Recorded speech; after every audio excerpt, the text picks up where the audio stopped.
Anonymous with Waterford GA, and it's here at a pub named after the Dacia Great in the Johnstown area of Waterford City that I've come to speak to Jason Ryan. The pub is run by the Wexford football manager's brother, Thomas.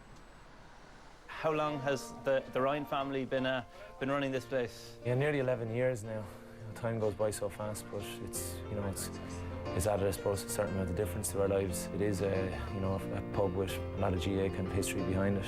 Phil Grimes, whenever Waterford hurling is mentioned, his name pops up, and so every now and then you do have different GA people in and around the place, and that. So it's been a fixture in, I suppose, Waterford pubs for quite some time. And when you see all the memorabilia from all the different sports and all the different sporting icons from Waterford around all these walls, great memories, and it does really give a great sense of atmosphere as well.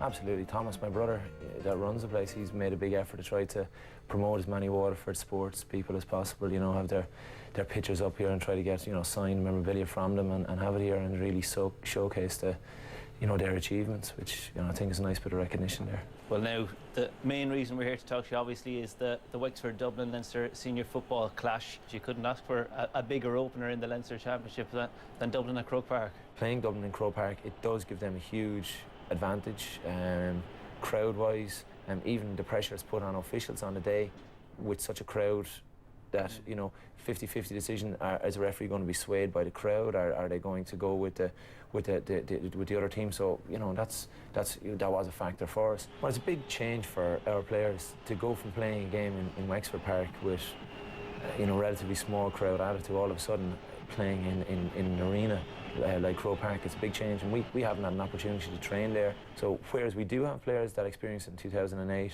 and 2007 and years prior to that, we do have a number of players in the squad and maybe on the team that have never played in Croke Park before. Rules are there, but you'd hope that maybe rules are there but can be revised and maybe improved for the future. In the world of Sky Sports, and we see so many Premier League games where you have a team coming up from the Championship, they play in the Premier League one year and they do well the first year, and then the second season syndrome. Would you think that that's something that maybe affected Wexford last year, second season syndrome, from your own point of view? It did. You probably sometimes think, we achieved it last year, so we'll be able to get back to that level straight away. Whereas it doesn't really work like that. You still have to put in the hard work and the effort to make sure you get there. And maybe we didn't work as hard last year. Maybe we weren't as focused last year. Maybe our expectations weren't as realistic as they should have been last year. We're glad that the past is the past, and we're looking forward to to the Championship in 2010. And we will look back to 2008 favourably, and we'll just do our utmost to forget about 2009 and work to try to put in good performances in 2010. Our memories of the last time we played Dublin wouldn't be too favourable. So we've a lot to try to fix and mend, and to try to eradicate the negativity of that performance. And finally, to end our interview here in Phil Grimes' bar, do you give Thomas a hand out there behind the bar from time to time? Not too much since the Wexford job has started. Before I was involved with Wexford, I was known to be in here an odd time and try to help out, but the Wexford football team seems to have taken over all my free time now.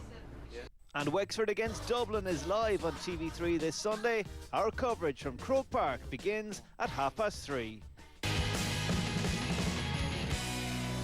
Gilroy coming in, and he's made a lot of changes. He's been very brave in deciding its players on form and its new players, who are the future of Dublin football. So, he's taken it by the scruff of the neck, and by and large he's done a good job. Gave him so much attention when he came on the field. I mean, so many players were looking for him, gunning for him, that he became the centre attraction. He gravitated toward the ball gravitated towards him. It became the Paul Galvin show. He dominated the game, and he put in such a fantastic performance. Toughest opponent is Declan Brown from Tipperary.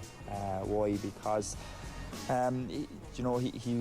Declan played with Tipperary, and not a kingpins in football, but still he was able to cause defences untold trouble. Marking on a number of occasions, came off second best most of the time. Favourite place is Páirc Uí Chaoimh.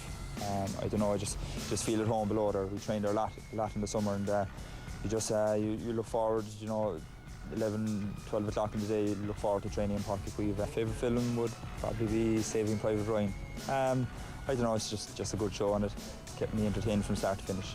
Probably Lance Armstrong. I read a couple of his books, and you know, I was probably impressed by the drive of the man. You know, he never settled for second best, even when he had a life-threatening illness. Simple one, that'd be Donnacha O'Connor. Boy, it's just he's always messing. He's always looking to pull a gag on someone. I'd probably kept the mark this year that Congress decided not to keep. I don't know. I just think it was a good rule.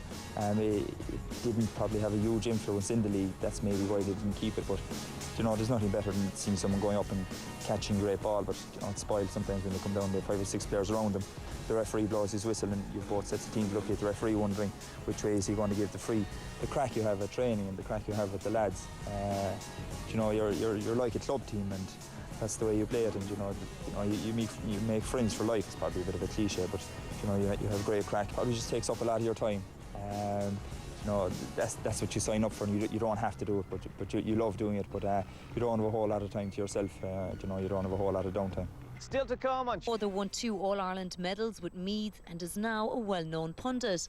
Ahead of Meath's Leinster football quarter-final with Laois, we caught up with Meath forward Shane O'Rourke to chat about his father column, football and those feisty former Meath players. Well, Shane, who gets more nervous the morning of a game, you or your father?